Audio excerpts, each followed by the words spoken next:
রাধে রাধে। কেমন আছো তোমরা সবাই? আশা করছি রাধারানীর কৃপায় সবাই ভালো আছো। তোমাদেরকে স্বাগত জানিয়ে আমার আরেকটি নতুন ভিডিও শুরু করছি। আজ বৃহস্পতিবার।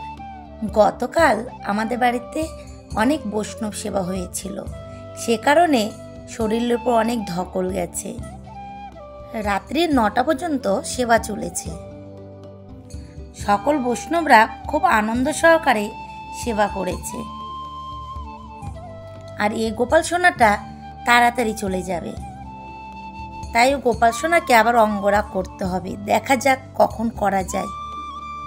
বাড়িতে একটা অনুষ্ঠান হলে সব কিছু এলোমেলো হয়ে যায়, কাপড় চোপড় বাসনপত্র সব কিছুই। এগুলো আবার সব কিছু ঠিকঠাক মতন জায়গা মতো রাখতে অনেকটা সময় লেগে যায়, কয়েকটা দিন লেগে যাবে এইরকমভাবে চলতে। এখন দেখো আমি সকালবেলা গোবিন্দের পুজো অর্চনা করে নিচ্ছি। তাই প্রথমে জল শুদ্ধ করে নিলাম আর পুষ্প শুদ্ধ করে নিয়েছি। এখন আমার গিরিধারীকে স্নান করে দেব। এই দক্ষিণস্থ জলসংখ্যার মধ্যে প্রথমে একটু জল দিয়ে নিলাম, তারপরে একটু অগুরু নিয়ে নিলাম। আর যেহেতু এই পঞ্চপাত্রের এই জলটা আমি শুদ্ধ করে নিয়েছি, সে কারণে এই জলটা গঙ্গায় পরিণত হয়ে গেছে। এ কারণে এই জল দিয়েই আমি গিরিধারীকে স্নান করে দেব। আর যে স্নানের পাত্রে একটু ফুল দিয়ে দিলাম আর একটু তুলসী পত্র দিয়ে দেব, দিয়ে গিরিধারীকে বসিয়ে স্নান করে দেব। তোমরা সবাই গিরিধারীর স্নান দর্শন করো। গতকাল যেহেতু খুব খাটনি হয়েছে, তাই শরীরটা অত ভালো নেই, সে কারণে আজ বিশেষ কিছু তোমাদের সাথে শেয়ার করব না। কিছু কিছু গোবিন্দের সেবা কাজ তোমাদেরকে দেখাবো, তোমরা সবাই দর্শন করো। এখন আমার স্বামী চলে এসেছে ঠাকুর ঘরে। ও আমায় বলছে এখনো তোমার হয়নি, কারণ ও গুরুমন্ত্র জপ করবে এখন। আমি বললাম তুমি সাইডে একটা আসন নিয়ে তুমি ওখানে বসে গুরুমন্ত্রটা জপ করে নাও, আমার একটু দেরি হবে। কারণ গোবিন্দের সেবা কাজ খুব ধীরে সুস্থে করাই উচিত, অত তাড়াহুড়ো করে গোবিন্দের সেবা কাজ করা যায় না। আর রূপা আমায় কমেন্ট করে বলেছ তোমার ছেলে হলো রূপকৃষ্ণ দাস। শুনে ভালো লাগলো যে সে কেশিঘাটের আশ্রম থেকে আশ্রিত। খুব ভালোভাবে ভজন করো, গোবিন্দের সেবায় নিযুক্ত থেকো, এইটুকুই আমি গোবিন্দের কাছে কামনা করি। আর রূপা তুমি আমার থেকে বড় না ছোট আমি তো জানি না, সে কারণে তোমাকে আমি নাম ধরে বলছি। তুমি যদি আমার থেকে বড় হও তাহলে অবশ্যই আমাকে জানিও। আর তুমি যে আমার প্রতিদিন ভিডিওগুলো দেখো এর জন্য অনেক অনেক ধন্যবাদ, আমি তাতে খুব খুশি হয়েছি। এভাবে আমার পাশে থেকো। আর রাখি, তুমি আমায় রাধে রাধে বলেছ, তোমাকেও অনেক ধন্যবাদ আমার ভিডিওগুলো দেখার জন্য। অপর্ণা তুমিও আমাকে হরে কৃষ্ণ বলেছ, আমার ভিডিওগুলো দেখার জন্য তোমাকেও অনেক ধন্যবাদ। আর পাপি আমায় রাধে রাধে বলেছ, তোমাকেও ধন্যবাদ আমার ভিডিওগুলো দেখার জন্য। এভাবেই তোমরা আমার পাশে থেকো। এখন আমার গিরিধারী স্নান করানো হয়ে গেছে। স্নানের পর আমি গিরিধারীর চরণে তুলসীপত্র অর্পণ করব। তারপর পুজো অর্চনা সব কিছু করে নেব আর সবাইকে মন্ত্রের দ্বারা স্নান করে দেব।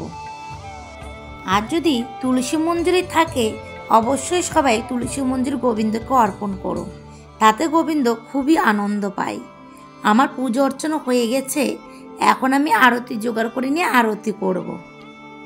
এই বক্সের মধ্যে আমি ঘি দিয়ে সলতে ভিজিয়ে রাখি, যাতে আমার সুবিধে হয়, একটু কাজটা এগিয়ে থাকে। এই কারণে, যেহেতু আমরা সংসারের মধ্যে আছি, আমাদের তো কাজের শেষ নেই। গোবিন্দের সেবা কাজ বাদেও বাইরের অনেক কাজ থাকে, সারা দিন কাজে ব্যস্ত থাকতে হয়। আর সব কিছু তো দেখানো যায় না, সে কারণে দেখাতে পারি না, কারণ সব কিছু ভিডিও করতে গেলে অনেকটা সময় লেগে যাবে, ভিডিওটা অনেক বড় হয়ে যাবে। সেই কারণে আমি মাঝে মধ্যে অল্প অল্প করে দেখাই সব কিছু। গোবিন্দের আরতি হওয়ার পর আবার এই বাসনগুলো মেজে নিতে হবে, কারণ একবার আরতি হওয়ার পর সেটা আবার প্রসাদী হয়ে যায়, সে কারণে মেজে নিয়ে আবার দ্বিতীয়বার আরতি করতে হয়। এখন সকালে আরতি করে নেব, তারপরে আবার দুপুরে ভোগের আরতির জন্য আবার এগুলো মেজে টেজে পরিষ্কার করে নেব, নিয়ে আবার আরতি হবে। আরতি সব কিছু আমি সাজিয়ে নিয়েছি।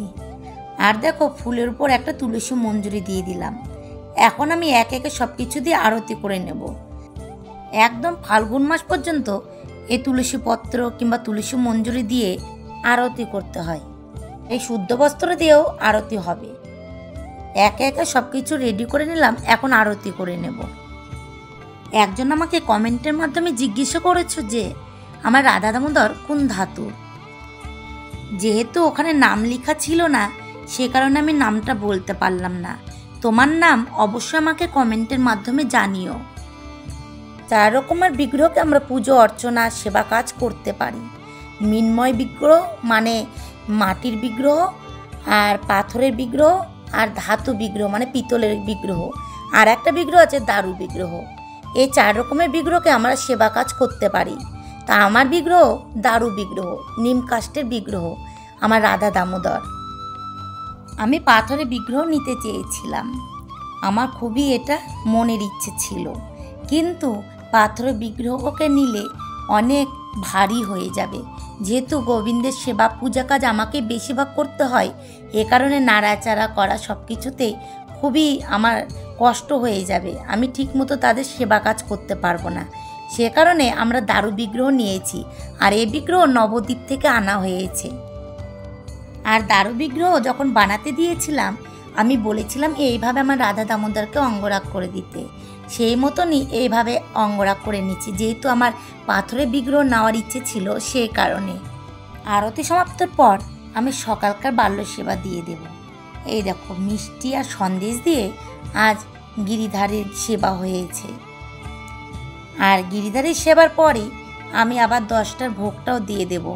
আজ অন্যান্য কাজ তোমাদের সাথে শেয়ার করছি না। এখন আমি রুটি আর আলুর তরকারি করছি।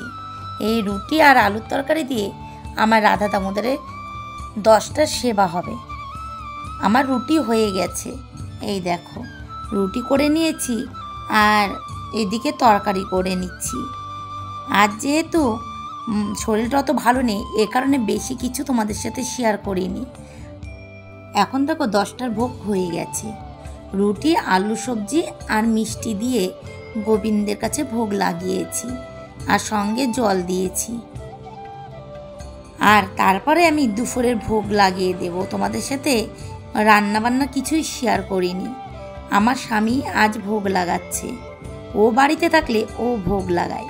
এই দেখো ভোগ দর্শন করো। এক এক করতে করতে অনেক কিছুই প্রায় রান্না হয়ে গেছে। আজকের ভিডিওটি আমি এখানে শেষ করছি। দেখা হবে পরে কোনো ভিডিওর সাথে। আমার ভিডিওগুলো যদি তোমাদের একটু ভালো লেগে থাকে, অবশ্যই একটা লাইক, একটা কমেন্ট করে দিও। তোমরা সবাই ভালো থেকো, আমার পাশে থেকো। রাধে রাধে।